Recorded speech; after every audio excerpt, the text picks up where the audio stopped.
All right. So as I just mentioned, Senator Jon Ossoff is going to join me here in just a second.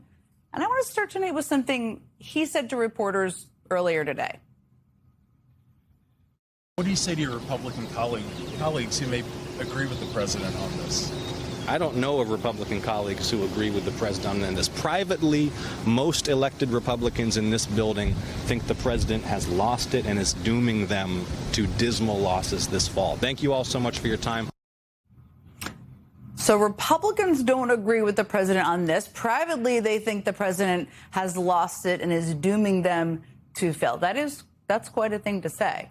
Now, I'm going to tell you exactly what Senator Ossoff was talking about in just a second, but just to give you a little itty-bitty hint here, and I'm sure you're already picking up on this, it is definitely related to all the conspiracy theory pushing and the completely unhinged speech we are probably going to hear Trump deliver on Thursday. But frankly, that statement could actually apply to a whole lot of things, because there's no shortage of issues right now where the president is screwing things up in ways that are disastrous for his own party. I mean, take, for instance, his unpopular on-again, off-again war with Iran that he, of course, started. After he spent weeks playing up peace talks with Iran, weeks, Trump abruptly reversed himself last week and started bombing the country all over again. Iran then reasserted its control over the Strait of Hormuz, sending oil prices spiking. I'm sure you're all experiencing that now. And so yesterday, Trump came up with his latest genius idea for how to deal with it all. We're going to keep the strait, and we'll probably run it. We'll become the guardian of the strait. Maybe we'll call it the guardian angel of the strait. And we should be reimbursed for that. When we do that, we're going to be reimbursed. I want to be reimbursed because we're protecting a very rich portion of the world. We're spending money. And so what we've done is we are going to be reimbursed for protection. We're going to be reimbursed, apparently through a 20% toll on all cargo shipped through the strait. Are you now? Never mind, there is no basis for that declaration, and no way the United States could implement that without a significant military presence in the strait, which nobody wants. But that was Trump yesterday. Then today, he reversed himself again. Just 24 hours later, he walked back all of those proposed plans, deciding, oh, never mind. The U.S. will not put any tolls on ships coming through the strait, which, by the way, they wouldn't be able to implement anyway. But if you're a Republican running for re-election, how do you defend? Not just that kind of whiplash decision-making in the middle of a war that had no clear end, that is already deeply unpopular with the American people. How do you defend that? Everybody's experiencing the impacts of that. And that's also hardly the only area where Trump's erratic decisions are becoming even harder for Republicans to defend. I mean, at the beginning of this year, the Trump administration sparked nationwide backlash when ICE officials shot and killed 2 people in the streets of Minneapolis. We covered this quite a bit on this show. And in response, Trump administration officials insisted that they were shifting immigration enforcement away from the roving street patrols that resulted in those deaths. But Trump refused to back away from his goal of carrying out mass deportations across the country, the fever dream, of course, of Stephen Miller. And so senior ICE officials tell The Atlantic that ICE's tactics have simply shifted to trying to arrest more people in their vehicles. How comforting. Now, those tactics have now led to the deaths of at least 2 more individuals in Texas and in Maine. And those killings have sparked huge protests in those 2 states where I would note Republicans are desperately trying to hold on to their Senate seats. Dozens of protesters gathered outside of Senator Susan Collins' office chanting, you can hear that. They're saying, vote her out, vote her out. And so today we got yet another Trump reversal. His administration has now ordered ICE to halt most motor vehicle stops while carrying out operations. But Trump still has not abandoned his demands for sweeping mass deportations, and that's pretty important. And so Republicans are just left to wonder how and when Trump's deadly mass deportation force will spark the next outrage and where.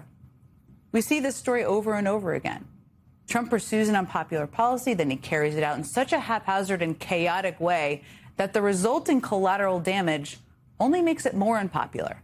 And then his party struggles to justify it after it's blown up in their face. We saw it again today, in this week, I should say, with Trump's deeply unpopular decision to try and settle a lawsuit with himself to create a $1.8 billion slush fund for his political allies, while giving himself and his family broad immunity from tax audits. And any wonder that is hugely unpopular? Not to me. Anyway, Republicans have been desperate to put that whole disaster behind them. Of course they are. But Trump refused to give up on the part of that settlement that benefited him personally, keeping the issue alive. And now this week, a judge has ruled that Trump's lawyers acted in bad faith while negotiating that so-called settlement. No kidding. And has ordered sanctions against several people involved in the scheme, including, I would note, acting Attorney General Todd Blanche, who is set to appear before Congress tomorrow for his confirmation hearing. That's going to be a fun one to watch, which means Republicans will once again be put in a position to defend the indefensible.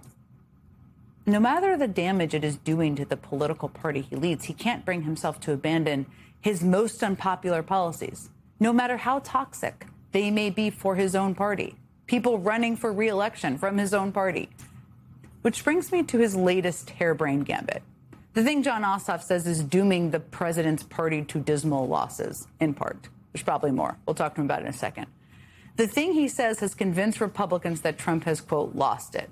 Trump has announced that this Thursday he will give a primetime address about our nation's elections. MS Now has learned that the speech will focus on the security of voting machines and foreign influence in elections, and the president is expected to release declassified intelligence documents on both subjects. As MS Now reports, the address follows a year of internal disagreement between different administration factions over how to satisfy the president's demands for information, bolstering his false claim that he won the 2020 election, which, as we all know, he is completely obsessed with. And this notably comes as, quote, access to the president has loosened in recent months, as Trump has increasingly leaned on aides and senior officials willing to spread conspiracy theories about 2020. That's according to one administration official who says, quote, it's that network of people that is the real effing problem. They try to put bits and pieces together and then make these conclusions. Look, if there's one thing that is clear, it's that Donald Trump is incapable of letting anything go. He does not care that his pursuits are unpopular with the American people and a drag on his party's re-election chances and in many parts of the country. He doesn't care that his efforts have failed over and over again. He'll just keep improvising new ways to push his agenda. And some of the documents under consideration for release Thursday relate to Georgia's 2020 results and the Senate runoffs that followed, according to two people familiar with the plans. That suggests Trump may use his address to call into question the elections of Georgia's Democratic Senators Jon Ossoff and Raphael Warnock ahead of a crucial midterm election in that state. How insane is that?